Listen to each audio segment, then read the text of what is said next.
Cantar para não chorar. Não é só um ditado popular, é o refúgio do mestre Naguib. Canta sempre que faz uma introspeção pelos últimos 10 anos do país, cobertos por um manto de adversidades. Guerras, juventude desamparada, artistas sem caminho. Muitos projetos e sonhos adiados por um mar de frustrações. Estamos a falar de Elias Abdullah Naguib, artista plástico moçambicano, nascido em 1955 em Tete. Em 1986, realizou a sua primeira exposição individual na capital moçambicana, onde passou a residir. Pela qualidade dos seus trabalhos, o mestre Naguib tem vindo a adquirir grande prestígio a nível internacional. Em Maputo, Naguib está representado no Museu Nacional de Arte, na Assembleia da República e no Palácio da Presidência da República, assim como em coleções públicas e privadas de Portugal, Suécia, Suíça, Itália, Estados Unidos da América e Zimbábue. Sócio honorário do Aeroclube de Moçambique, Naguib oferece todos os anos à instituição caricaturas sobre aeronáutica. Nas suas obras predominam referências não só à cultura moçambicana, através de espontaneidade, força e colorido de alguns dos seus quadros, como também aos períodos de guerra e de reconstrução do país, cujo dramatismo e tensão estão bem acentuados. Destacam-se os quadros Quero Ser Tambor, baseado no poema de José Craveirinha, Canções para Meditar, Grito de Paz e Sementes do Amor. Um longo percurso mundial para se afirmar que o mestre Naguib ganhou tudo ou quase tudo. Mas nem é por isso um homem feliz. Face ao rumo que o país que o viu nascer vai seguindo, sobretudo nos anos mais recentes, até os dias de hoje, que não revelam clareza em relação ao futuro.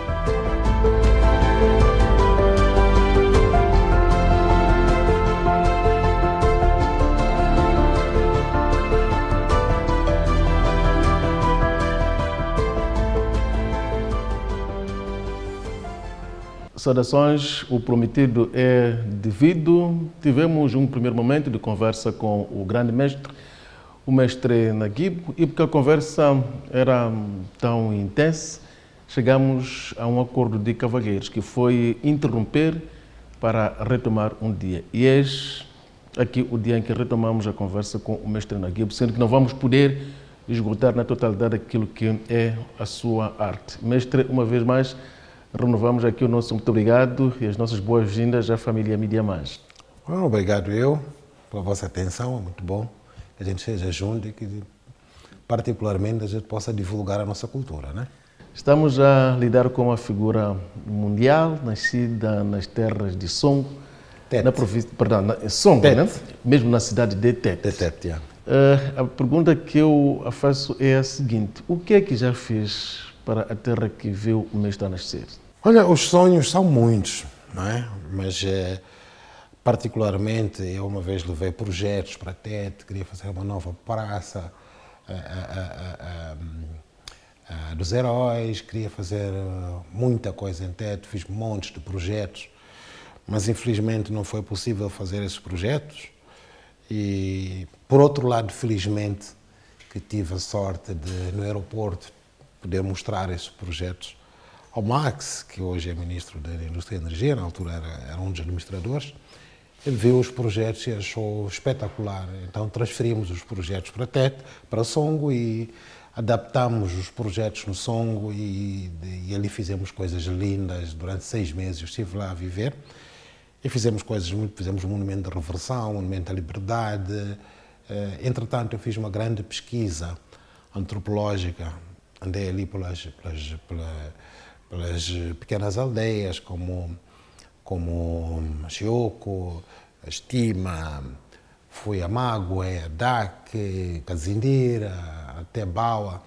Então, o tempo que eu estive lá, fiz pesquisas e acabei por fazer um monumento chamado Monumento Sandoana, porque eu pedi às comunidades para me contarem como é que foi feito. É um monumento que falou na primeira parte da nossa conversa. Pois, sim. Que foi o primeiro monumento comunitário que foi feito por mim, que foi muito bem abraçado pelo HCB, está lindíssimo, está lá hoje.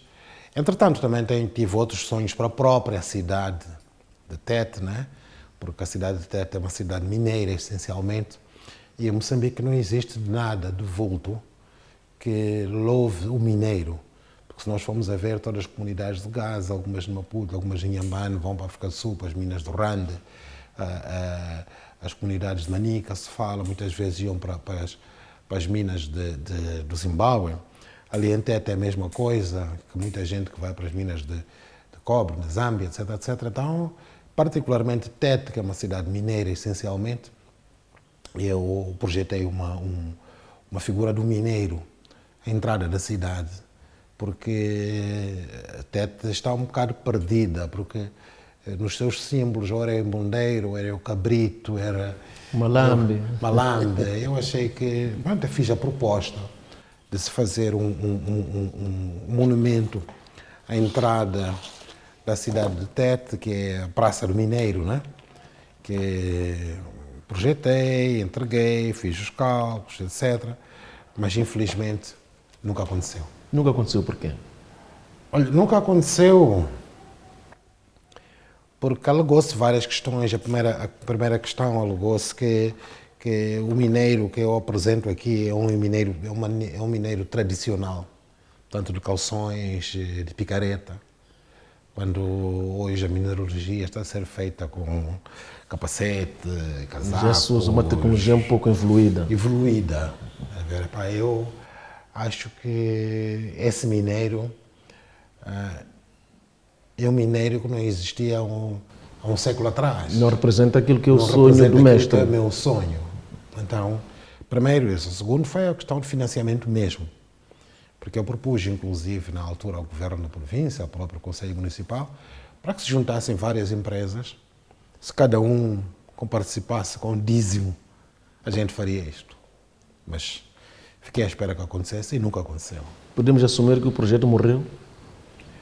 Eu acho que os sonhos não dormem, né? A gente tem sempre a esperança no amanhã. Eu acho que em todas as dificuldades da minha vida que eu tive, uma coisa que eu nunca deixei morrer foi o meu sonho, nunca deixei morrer a minha esperança. Se não é feito hoje, alguém um dia vai fazer, o projeto está aqui. Se não for feito por mim, alguém vai fazê-lo. Por outro lado, também, além do monumento do Mineiro, tem um espaço lá em Tete, chamado Mãe d'Água, que é uma coisa com 100 anos de existência, por aí. E também vi, que chama-se Mãe d'Água. Também existe em Lisboa, por exemplo, um dos centros culturais mais bonitos dos portugueses, é a Mãe d'Água. Chama-se Mãe d'Água, que tem a configuração mais ou menos disto. Então, propus, fiz um projeto, estudei, para nós dignificarmos a Mãe d'Água, que às vezes é o símbolo da cidade. Então eu propus fazer-se ali o projeto Mãe d'Água, que depois eu vou desenvolver, que é um projeto que era-se para fazer o Museu da Água. Tem a ver com o facto de a cidade ter de ser banhada pelo grande rio Zambeze. O grande rio Zambeze era para se fazer um projeto da água, onde que tudo o que aconteceu, todas essas cheias, tudo o que aconteceu no passado, no presente, e de certeza que irá acontecer no futuro, poderia ser visitado no Museu da Mãe d'Água, em Tete. Precisamente porque é banhado por rio Zambeze. Esse foi um projeto que na altura estava cá o representante da Unesco. Apresentei o projeto ao representante da Unesco, um representante da Unesco achou a ideia genial, fantástica, inclusive queriam entrar no projeto.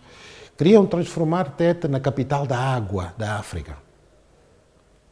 Então, foi um sonho que eu levei lá para Tete, levei ao município, mas que não foi bem compreendido. Infelizmente, até hoje, a Mãe d'Água está conforme está e a degradar-se diariamente. Mais um projeto não compreendido. Mais um projeto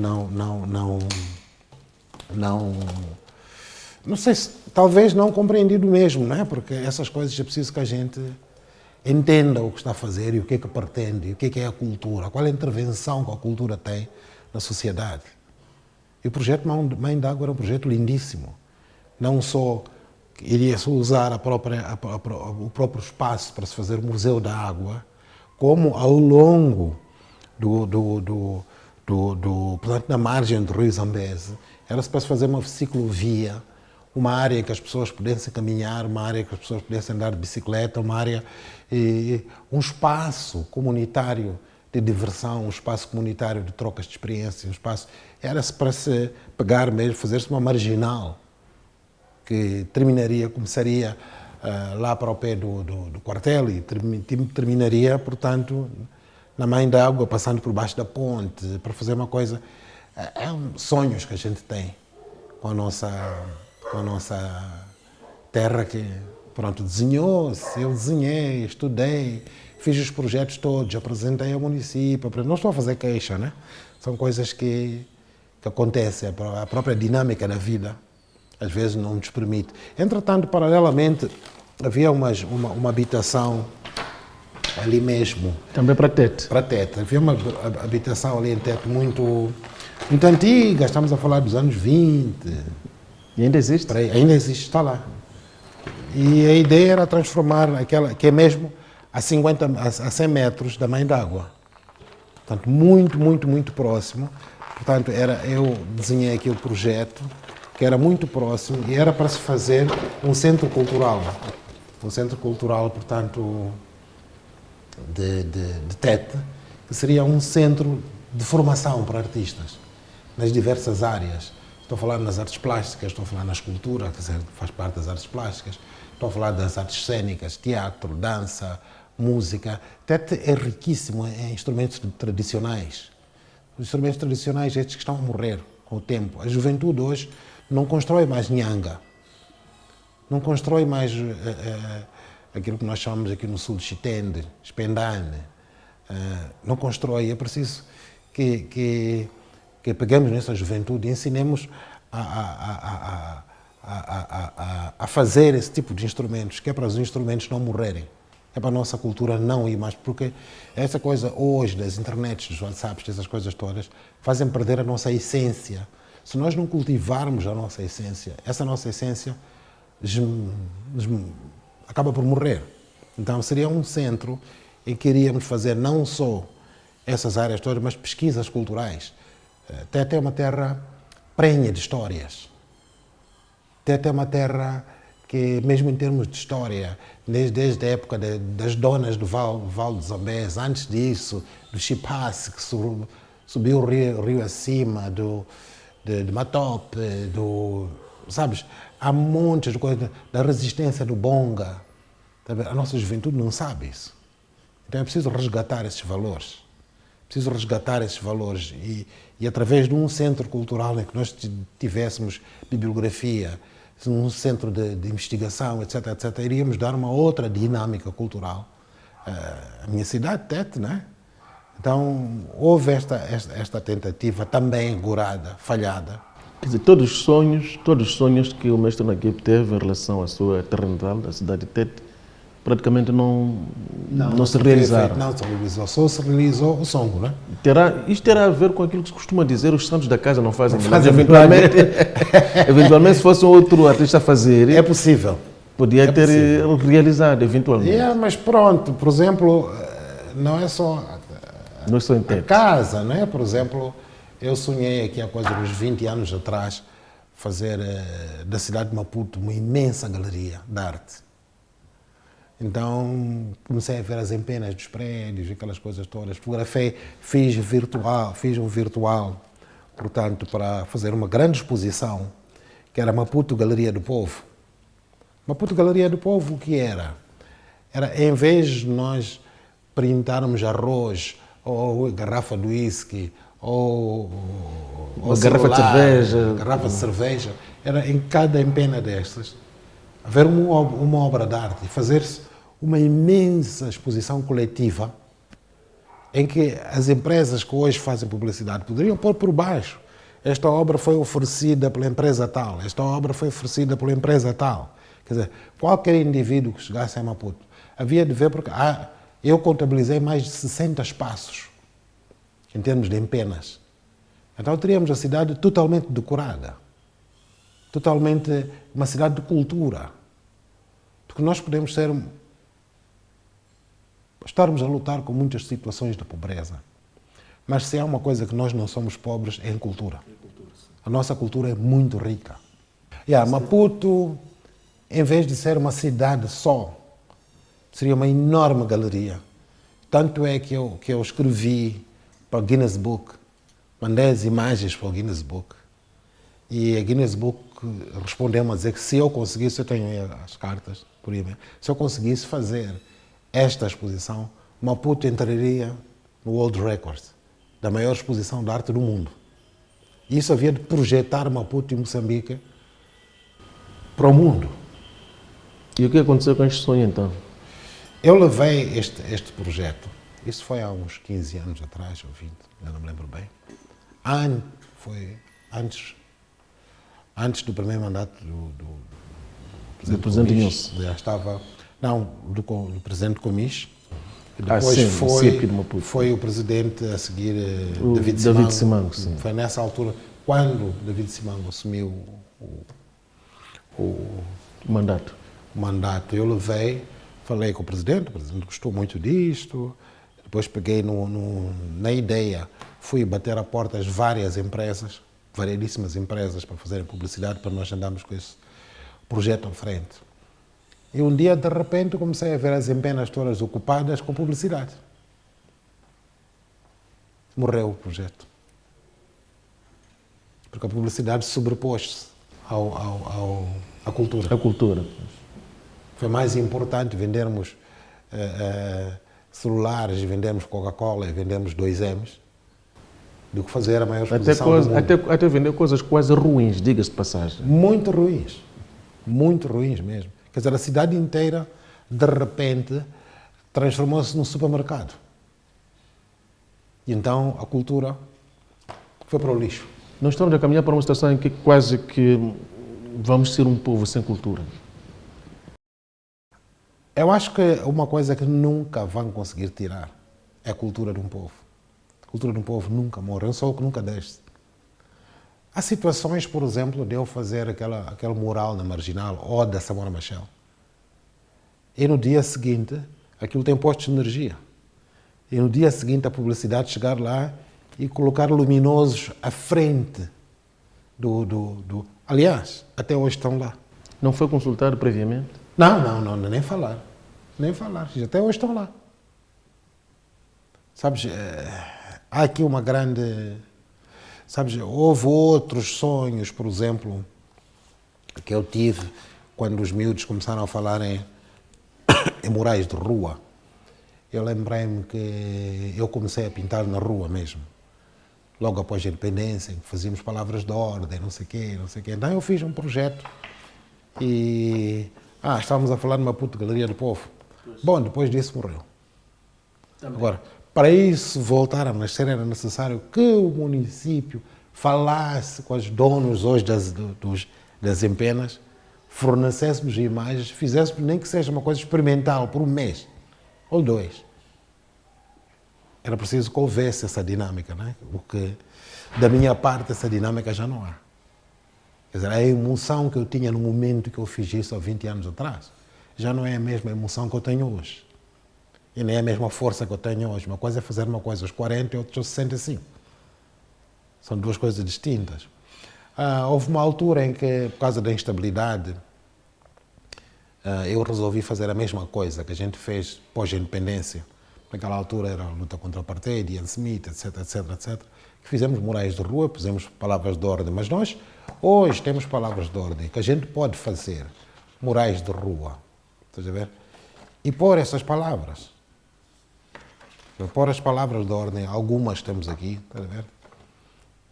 Prefiro ganhar, perder a guerra e ganhar a paz. Eu prefiro... A bajulação só é admissível no caso de incentivar e promover a paz. Temos muitas frases que nós podemos ir buscar. Sabe? A paz é o belo sopro de uma vida, de uma legião de bocas infantis besuntadas de creme de chocolate. José Craveirinha. Tem essas coisas, sabes, que eu acho. A paz não é uma bandeira branca, é uma alma limpa. Tem muitas frases que nós podemos pôr na rua. Frases de pacificação. Sobretudo nesta altura em que temos a situação de Cabo Delgado, temos a situação do centro do país. Exatamente.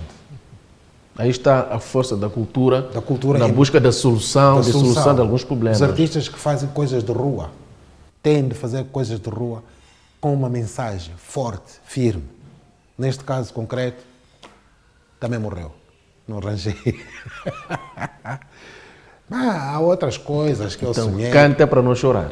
Há outras coisas, por exemplo, eu fiz um projeto que é Moçambique Meu Sonho. Moçambique Meu Sonho era de facto um projeto de sonho. Começámos a fazer coisas, depois parou. E porquê? Por uma única razão. E Moçambique Meu Sonho, o que é? Moçambique Meu Sonho era uma coisa que iria incentivar a criança a ler. Porque isto é assim, hoje és capaz de acusar, a juventude não lê, não compra livros, os livros são muito caros. Não é a questão dos livros serem muito caros, não é. É porque a juventude não lê. E por que não lê? Porque não foi ensinada a ler. E onde é que tu ensinas a juventude a ler? Foi até esse ponto. Qual é o ponto de ensinar a juventude a ler? Então, tu tens de criar algo que motive a criança a ler. Então, este é um projeto que eu tinha feito, que vamos fazer concursos de redações em todo o país. Uma criança pode fazer uma redação meia página. Se não tem criatividade, fala com o tio, fala com o pai, fala com o vizinho, fala com alguém, escreve lá uma historinha. E a criança escreve a história. E nós iríamos recolher essas historinhas todas, que as crianças iam escrever por todo Moçambique. E o que queríamos fazer? Tinha um júri já feito, selecionado de grandes escritores, para nós selecionarmos as 100 melhores histórias de todo o país, desde o distrito até a província. Dessas 100 melhores histórias, paralelamente a isso, nós iríamos fazer workshops de pintura com crianças, que eu tenho muita experiência disso, em cada escola ao longo do país. Então, os melhores quadros, as melhores obras que fossem feitas, nós iríamos ilustrar essas 100 melhores histórias. Iríamos editar um livro, o primeiro livro infantil escrito pelas crianças. Primeiro livro para crianças, escrito por crianças, em que havia referências, quem escreveu a história, que escola é, etc, etc. De forma que a criança de Maputo ia ler a história dos meninos de Tete. Os meninos de Tete iam ler a história dos meninos de Cabo Delgado. Os meninos de Cabo Delgado iam ler a história dos meninos de Manica. Tudo num único livro. Então, esse projeto seria bienal. De forma que 2 em 2 anos nós iríamos editar livros. E esses livros seriam distribuídos por todas as escolas do país. Tínhamos financiamento para isso. Então, ao distribuir esses livros por todas as escolas do país, as crianças haviam de ver o seu nome escrito, a sua história escrita. Então haviam de estar muito motivadas, e outras crianças também para o segundo livro entrarem também no livro. Isso que eu queria fazer? Iria fazer com que as crianças começassem a ler, começassem a criar, começassem a ter interesse pela literatura e pela arte. Então, que é este projeto. Moçambique Meu Sonho. Este sonho também ruiu. Ruiu. Este sonho ruiu porque, infelizmente, o ministro que lá estava na altura, que estava a apoiar este projeto, foi substituído. Veio um outro ministro que achou que ensinar as crianças a ler não tinha interesse nenhum, então pôs para o lado. Estamos a falar da área de cultura. Não só a área da cultura, era cultura e literatura. Não, literatura. onde houve mudança ministerial. Foi na área da cultura? Não, foi na área do Ministério de Educação. Educação. Hoje, Educação e Desenvolvimento Humano. Exatamente. A ideia era meter a cultura na área da educação, para criar interesses. Tanto que foi que esse ministro, na altura que lá estava, houve um problema durante o seu ministério, e eu, ao conversar com ele, disse: eu resolvo isto. Lembras daquela escola que andava a partir vidros, como uma história Quis uma volta. Porque havia aquela questão de espíritos. Exatamente. Sim. Então, desmaios. Exatamente. Eu peguei em mim com um monte de telas e tintas. Eu peguei no Moreira Chonguissa, peguei mais 3 ou 4 pessoas e fomos lá à escola. Trabalhamos na escola, uma manhã inteira. Essas pessoas incluíram curandeiros? Não, é que tivemos muita conversa com os jovens. O que eu sei é que quando saímos dali, nunca mais houve desmaios. Nem nunca mais ninguém partiu um vidro. Quando houve aqueles problemas de esfaqueamento na Josina Machel, que era na Josina, né? Josina Machel, sim. Lembra-se que os jovens andaram-se a esfaquear, não sei o quê, não sei o quê. E Hoje, parecia que tudo estava associado ao consumo de de drogas. droga, não sim. sei o quê, não sei o quê. E também havia problemas na Estrela Vermelha, a Escola Estrela Vermelha, etc, etc. O que é que nós fizemos? Eu, particularmente, propus ao Ministério da Educação para fazermos um workshop de pintura e conversa nas escolas, em que nós convidamos os pais dos alunos para irem pintar com os alunos em pintura coletiva. A violência terminou nas escolas. Tanto na Josina Machel, como na Francisco Manianga, como na Estrela Vermelha, nunca mais houve nenhum problema até hoje. Houve diálogo entre pai, filhos, encarregados de educação, artistas, etc, etc. Este diálogo que houve durante um espaço de 2, 3 horas de tempo, que a gente pintou, a gente cantou, a gente contou histórias, a gente propôs diálogos sobre a violência doméstica, propôs diálogos sobre o HIV, propôs diálogos sobre condutas, sobre o que é que significa ser humano, ser aluno, ser o futuro do país. Depois de 3 ou 4 horas de conversa, nunca mais houve violência. Nós fomos meter a cultura lá dentro. E na escola Kismavoto, o que fizeram em concreto? Trabalhamos com os jovens, mandamos chamar os encarregados de educação, trabalhamos com os encarregados de educação. Quando depois de trabalharmos com encarregados de educação, nós reconhecemos publicamente com todos os pais, professores e alunos. Há aqui um problema de espíritos. Vamos fazer o seguinte.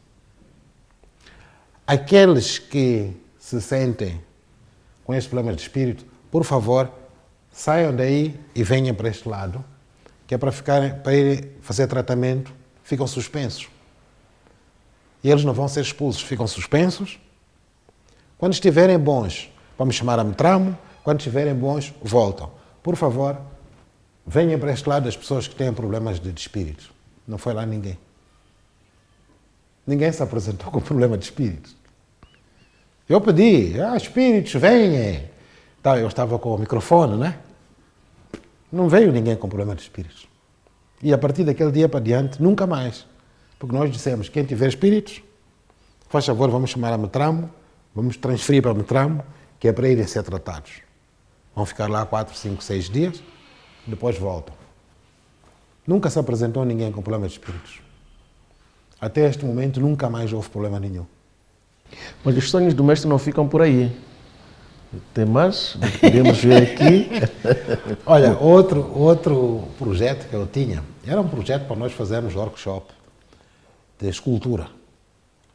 Porque temos aquele jardim Tundura ali, reabilitado. Mas geralmente, os grandes jardins como o nosso, em toda a parte do mundo, vais ao Brasil, vais a Ibirapuera, vais a Nova York, vais a Central Park, posso-te mostrar montes de grandes jardins como o nosso.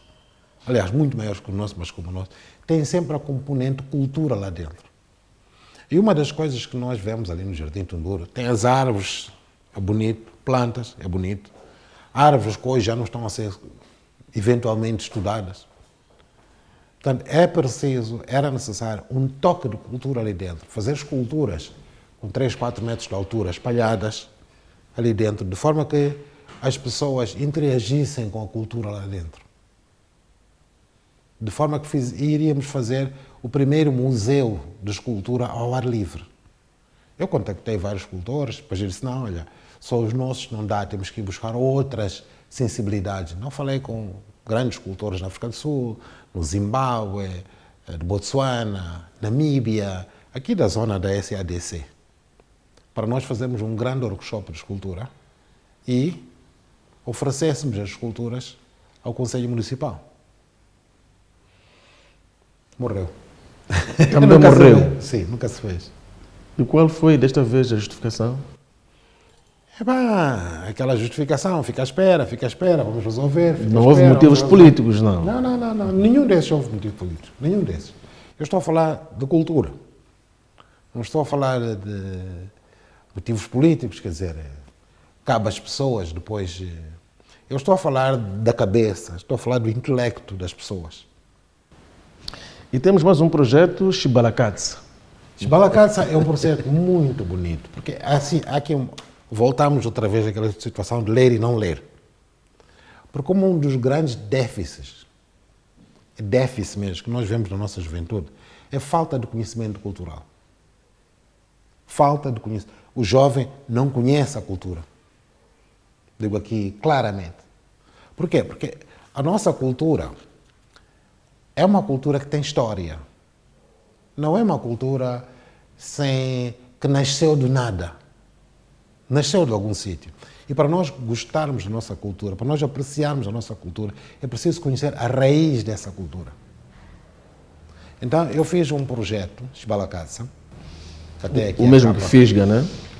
Chibalakatsa, que tem aqui dois rostos, um de Cabo Delgado e outro de Nampula. São os grandes expoentes de face da nossa cultura. E aqui, Cabo Delgado, parece que temos a arte Maconde, a famosa arte Maconde, a grande arte Maconde. Bem travada aqui. E aí, em Nampula, o Muciro. Muciro, exatamente. Então, é uma revista que eu reuni vários escritores, o Filimone Megos, uma série de intelectualidades que estão aqui metidas, em que iria fazer o seguinte: ok, vamos contar a história do Psiquelequedana. Quando começou? Na época de Chakazulo, por aí fora, quando ele queria atacar esta parte do sul, o pessoal de Catembe, não sei o quê, começaram a entalhar madeira branca, que é para oferecer ao King Zulu, fazia-se o King Zulu, depois os crocodilos, depois pássaros, depois não sei o quê. Aí desenvolveu Psiquelequedana até o momento presente.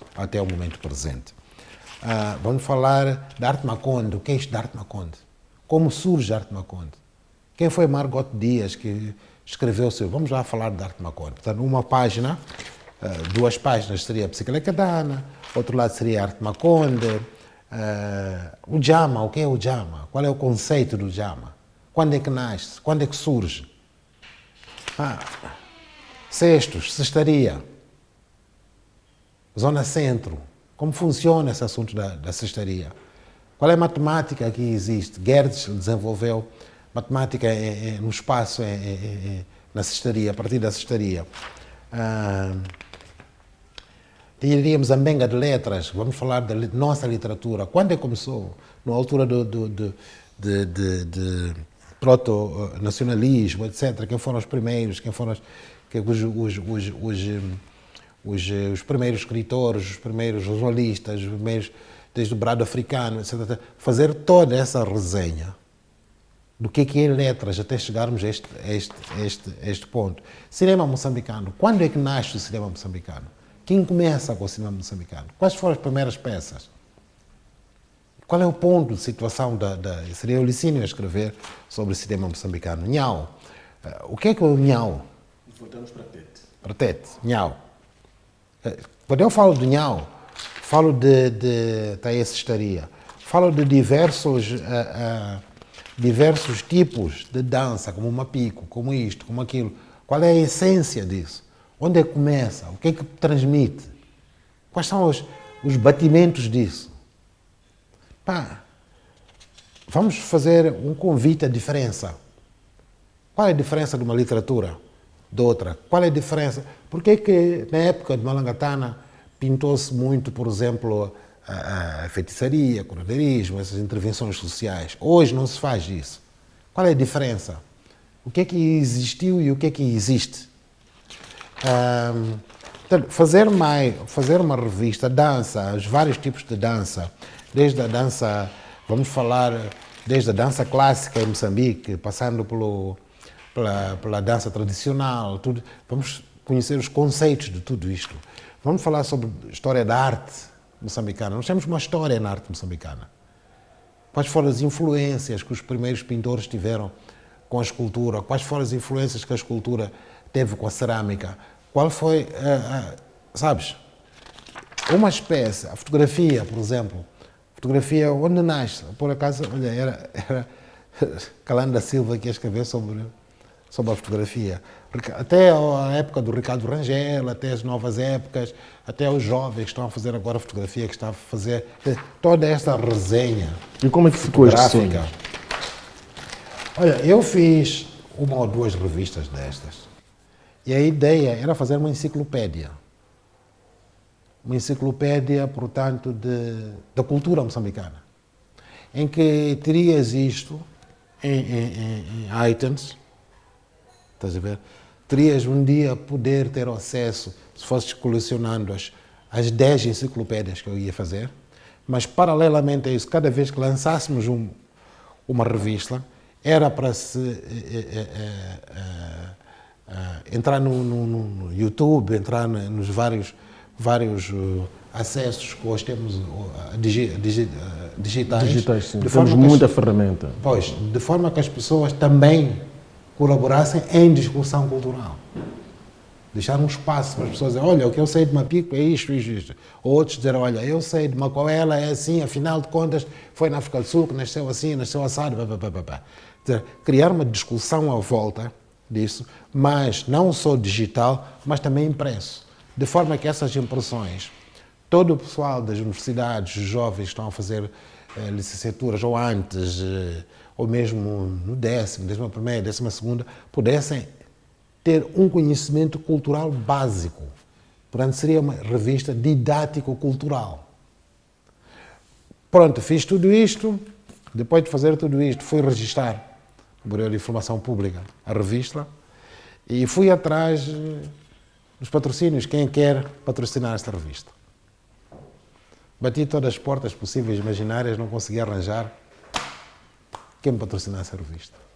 Nós ficamos a saber, enquanto preparávamos esta conversa, que o mestre Naguib tem mais um sonho que não partilha aqui, que tem a ver com o futuro do que hoje se chama Cemitério São Francisco Xavier, aqui na Runil. Olha, esse projeto, de facto, eu desenhei, eu fiz o projeto todo, fiz a história de Eduardo Mondlane, portanto, ao longo dos 250 metros de parede, aquilo... Está a falar da Avenida Eduardo Mondlane. Da Avenida Eduardo Mondlane. Fizemos a vida de Eduardo Mondlane. O cemitério ocupa uma parte da Avenida Eduardo Mondlane, Maguiguana, depois Carlos Marx. Sim, mas não era a volta, era só à frente na Eduardo Mondlane. Ia fazer um mural ali de azulejo, penso que eu vou fazer, porque é um sonho é meu sonho, mas é mais o sonho do município. E pronto, não vos posso mostrar agora porque o município reserva-se o direito de ser ele a fazer o lançamento do projeto. E também já se contactou com as autoridades religiosas, portanto, a Igreja Católica, tudo isto está... Aquela capela ali no interior. Sim, vamos trabalhar tudo aquilo. A própria Igreja quer entrar no projeto, mostrou-se muito interessada porque os cemitérios são muito vandalizados. A ideia é fazer uma área lá no fundo, que vamos fazer um ossário, para se remover as ossadas todas, dar dignidade aos mortos ali presentes, né? Era preciso isso. Depois transformar o próprio cemitério, portanto católico, num memorial da cultura, em que toda a nossa cultura, desde os malangatanas, os craveirinhas, essa gente toda, antes até dessa gente toda, desde a altura dos Estácio Dias, essa gente toda, fazemos uma espécie de uma enciclopédia cultural ali no cemitério. Irá chamar-se Memorial da Cultura, em que todo indivíduo que deu de si pela cultura estará lá presente. E também dentro desse memorial vai-se criar restaurantes, vai-se criar ateliês de talento na área de pintura, na área do drama, na área da dança, em várias áreas vamos criar ateliês de talento de forma que possa ser um centro de formação, ao mesmo tempo um memorial da cultura. Nós estamos a ver agora muitos dos nossos artistas a morrer, infelizmente, por causa do coronavírus. E eu vi já vários artistas falando, agora morreu, o que é que vamos fazer? Só que, por exemplo, não posso dar resposta, mas eu tenho a certeza que irão para o Memorial da Cultura, porque ali é o lugar deles. Assim como temos a Praça dos Heróis, vamos ter também o Memorial da Cultura, porque é preciso levar em conta uma coisa muito importante. Quando há recenseamento eleitoral, chama-se a cultura para ir fazer sensibilidade. Quando há eleições, chama-se a cultura para ir fazer sensibilidade. Quando há cólera, lá vai a cultura. Quando há uma instabilidade política de guerra, lá vai a cultura a cantar. Quer dizer, não sei se estás a ver, nós estamos muito íntimos do país, do governo e deste povo. Nós somos a base deste povo. Infelizmente, essa mesma cultura nunca foi bem tratada. Porque dentro da nossa governação, nós temos filhos e temos enteados. Não só da governação, até do próprio jornalismo. Porque repara uma coisa, a cultura está sempre na última página. Vem o desporto, que está sempre a perder, não sabe jogar futebol, e depois vem a cultura. Dentro dos órgãos de informação, STV, TVM, não sei o quê, eu já sei, deixa lá as notícias todas virem, quando estiver quase no fim, vai faltar a cultura. Uma notícia cultural nunca abre um telejornal, nunca abre a página de um jornal. Nunca. Mestre, considera-se um homem que carrega algumas frustrações, porque grande parte dos sonhos de que estivemos a falar aqui são sonhos que quase que já não se vão realizar. Carrega consigo algumas frustrações. Sabes, eu carregaria frustrações se eu estivesse morto. Porque quando tu pões aquela coisa de como é que se chama? Se estás vivo ou estás morto, tem uma coisa que faz pi, morreu. Mas quando faz pip, vai para cima, vai para baixo, vai para cima, vai para baixo. É porque estou com vida. É porque eu vivo. No dia em que eu parar de dizer, pá, estou frustrado, não há nada a fazer, ainda morri. Eu acho que não carrego frustrações nenhumas. Talvez algum... Como é que eu vou dizer? Qual é a palavra certa? Desconsolo, não é? Não sei qual é a palavra certa neste momento, mas não é frustração. Porque cada vez que uma coisa falha, tanto é que tu tens tudo isto aqui que são projetos. Cada vez que uma coisa falha, eu não deixo de sonhar a seguir. Não deixo de sonhar a seguir. Não deixo de sonhar. No dia em que o homem parar de sonhar, a vida acabou. Estás a ver? Porque tudo na vida a gente deve tentar fazer. Sabes? Mais vale tentar e falhar do que não tentar. A vida só faz sentido quando a gente luta. Às vezes falha uma vez. Sabes, tu podes jogar a bola, perderes o primeiro golo, perderes o segundo golo. Estás a ver? De repente, na segunda parte do tempo, metes 2 golos e empata. No último minuto do jogo, metes o 3º golo e ganhas. Quando sabes jogar futebol, né? Mas pronto. O que é que acontece?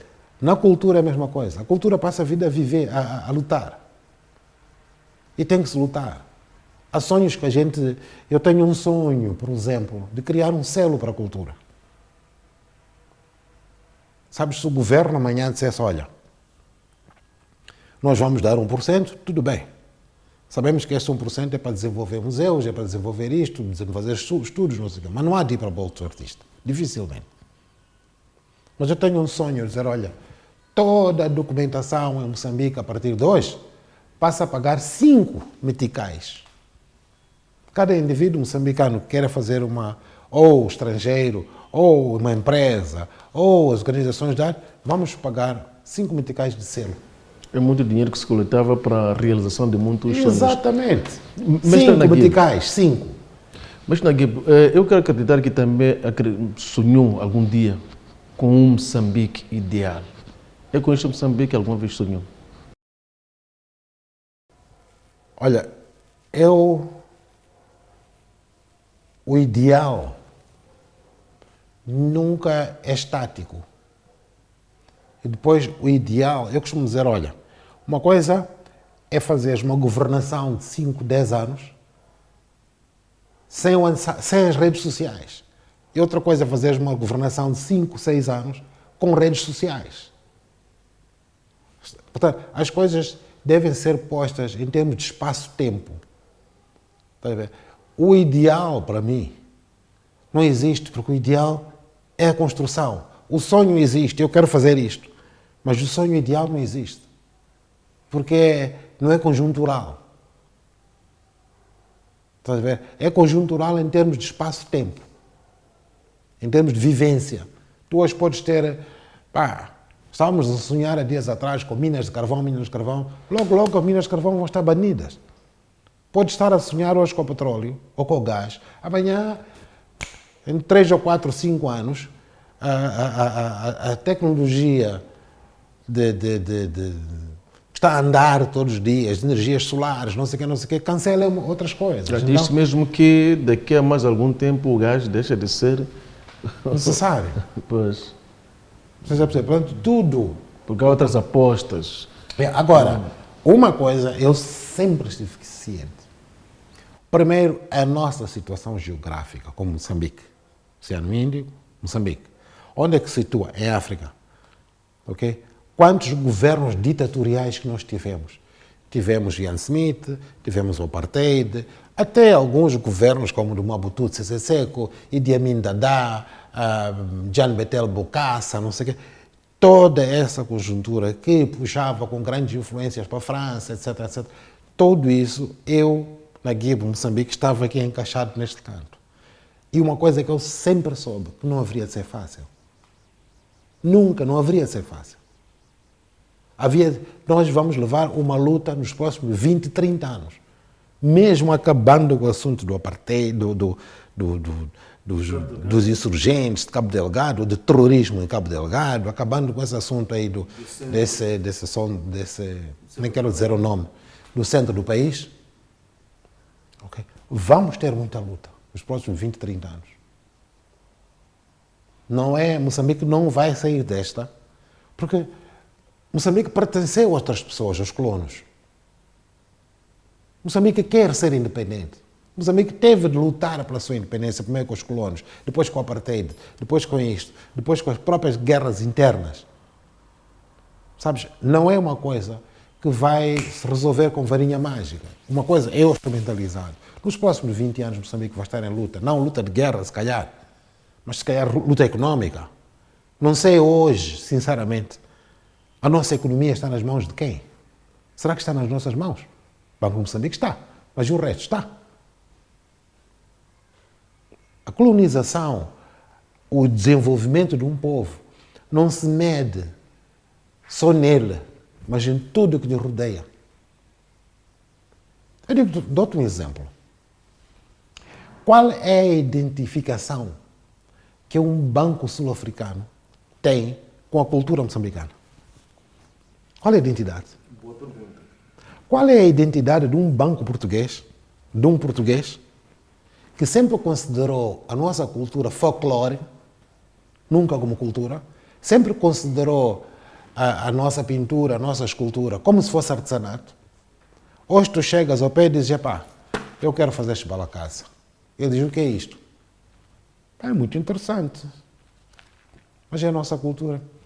O que esse indivíduo tem que a ver com psiquelecadana? O que esse indivíduo tem que a ver com cestaria para patrocinar isso? Qual é o sonho desse indivíduo que pode chegar e dizer, olha, vamos levar uma exposição de arte para sítio tal? Como é que um banco desses, banco ou uma instituição pública que não pertence a Moçambique, pode chegar no fim do ano e dizer, eu tive um prejuízo de $500 mil porque apoiei a cultura? Alguma vez já tiveste um relatório desses?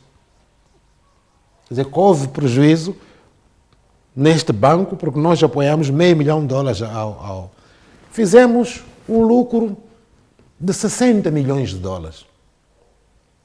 Mas perdemos 100 mil com a cultura. Estás a ver Não pode, é uma luta grande. Até um dia nós temos os nossos bancos, até um dia termos a nossa economia, até um dia ser um moçambicano a gerir a sua economia. Estás a ver, nós pensávamos que podíamos voar agora com o petróleo e com o gás. Onde é que estamos? Quem é que gera a economia? Onde é que estamos neste momento? Mestre, neste longo período da sua longa carreira, quanto a essas décadas, qual é o momento mais alto que registra? Eu tive, boa pergunta, tive muitos momentos altos, porque estão em espaços diferentes. Estás a ver? Tive, por exemplo, um dos momentos mais altos, foi a visita de Samora Machel à minha exposição, em que tivemos uma grande discussão. Prepararam-me que eu ia receber durante 10 minutos o presidente Samora Machel, e o presidente Samora Machel saiu de lá 2h30 depois. Falamos muito sobre cultura, muito sobre liberdade, principalmente sobre liberdade de expressão, liberdade de comunicação, liberdade. O que é que eu devia pintar? Este meu condão de querer trabalhar com os jovens, de querer fazer, nasceu aí. De não pensar em cultura mas pensar em cultura nós. A partir do momento que eu pensei em cultura nós, a partir do momento que eu disse, olha, eu gostaria de estudar lá fora. E ele pergunta-me, por quê? Eu disse, bom, porque já estou a ter uma dificuldade, alguns temas, depois de fazer o grito de paz eu preciso de ver outras coisas. Eu disse, está bem, vai fazer o seguinte aqui, vai a Tete. Não, primeiro pergunta, onde queres estudar? Eu disse, sei lá, a Rússia, a Cuba, Bulgária. Na União Soviética. Ele disse para mim, na União Soviética, ele disse para mim, não, tu não vais para Cuba nem Bulgária, não. Tu vais estudar para a Itália. Berço da arte é a Itália. Até chamou o Testori, o embaixador, arranja uma bolsa para ele. Entretanto, tens que ir a Tete. O que é a Tete? Vais-me trazer 30 histórias de lá. Vais conversar com várias pessoas. E não precisas falar a língua melhor. Então vais contar uma história de cada pessoa que tu encontrares. Quando tiveres essas histórias todas, traz-me, aí vais para a Itália. Olha, em vez de ficar um mês em Tete, fiquei 2 meses e meio, quase 3, a fazer a recolha de histórias. Quando eu voltei de lá, nunca mais na minha vida até hoje, tive problemas de criatividade. Porque eu pinto as histórias que eu ouço. Esse foi o meu grande mestre. Samora Machel arranjou-lhe a melhor universidade do mundo. Exatamente. Pôs-me a falar com as pessoas. Esse foi um momento alto. Tive um outro momento bastante alto. Foi quando acabou a guerra, 94, 95. Fui convidado pelas Nações Unidas para fazer uma grande exposição na sede das Nações Unidas em Nova Iorque, em que eu ofereci uma grande obra com o presidente Chissano já nessa altura. Foi uma grande exposição, uma exposição que passou na CNN, passou no Sky News, acho que nunca mais na minha vida de falar na CNN, nem no Sky News, nem Al Jazeera, mas na altura passou. Por isso está registado dentro das Nações Unidas, quer dizer, foi um boom internacional que eu tive na minha vida, que foi um momento muito alto, na verdade. Tive vários momentos altos, tanto nacionais como internacionais. Sabes, o reconhecimento, depois de eu fazer Sandoana no Songo, quando eu vi a população em Romaria ir ver o Sandoana, foi um momento extremamente alto para mim, porque eu consegui fazer consegui entrar no coração da comunidade e fazer um monumento para a comunidade. E eu sentir que, olha, entrei no coração dessa gente. Foi um momento, para mim, extremamente, como é que eu vou dizer? Sabes, vieram-me lágrimas nos olhos quando eu vi aquela gente toda que com muito entusiasmo a falar de Sandoana. Sabes, há pedaços de mim que